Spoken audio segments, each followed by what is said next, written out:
நாட்டில் பாஜக ஆளும் சில மாநிலங்களில் பொது சிவில் சட்டம் அமலில் இருக்கிறது. அந்த வரிசையில் இப்போது மத்திய பிரதேசமும் சேர்ந்திருக்கிறது. போபாலில் நடைபெற்ற சிறப்பு அமைச்சரவை கூட்டத்தில் பொது சிவில் சட்டத்திற்கு ஒருமனதாக ஒப்புதல் அளிக்கப்பட்டது. திருமணம், வாரிசுரிமை, லிவ்-இன் உறவுகள் மற்றும் மத சுதந்திரம் ஆகிய விவகாரங்களில் இச்சட்டம் சம உரிமைகளை வழங்கும் என்று மாநில அரசு தெரிவித்துள்ளது. மத்திய பிரதேச அரசு இயற்றி இருக்கும் பொது சிவில் சட்டத்தின்படி திருமணமான ஒரு ஆண் மற்றொரு பெண்ணுடன் லிவ்-இன் உறவில் ஈடுபட்டால் அவருக்கு 5 ஆண்டுகள் வரை சிறை தண்டனை விதிக்கப்படும்.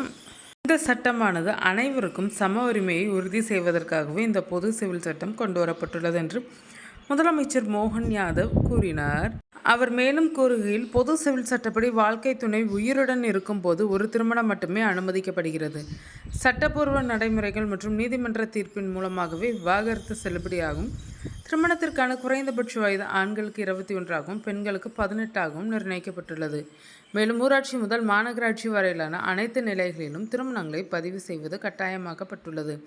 சொத்து மற்றும் வாரிசுரிமை விவகாரங்களில் பெண்களுக்கு பாதி பங்கு மட்டுமே வழங்கப்பட்டிருந்த முந்தைய நடைமுறை மாற்றப்பட்டு இனி மகன்களும் மகள்களும் சம உரிமைகளை பெறுவார்கள். தனிநபர்கள் எவ்வித கட்டாயமின்றி சுதந்திரமாக தங்கள் மத சடங்குகளை பின்பற்றவும் வழிபாட்டு முறைகள் மற்றும் சம்பிரதாயங்களை பின்பற்றவும் சுதந்திரம் உண்டு. மேலும் எந்த மதமும் இழிவுபடுத்தப்படாது. அதே வேளையில் பாதுகாக்கப்பட்ட பகுதிகளில் வசிக்கும் பட்டியல் பழங்குடியினர் மற்றும் குறிப்பாக பழங்குடியின குழுக்கள் மீது பொது சிவில் சட்டம் திணிக்கப்படாது என்று முதலமைச்சர் கூறினார்.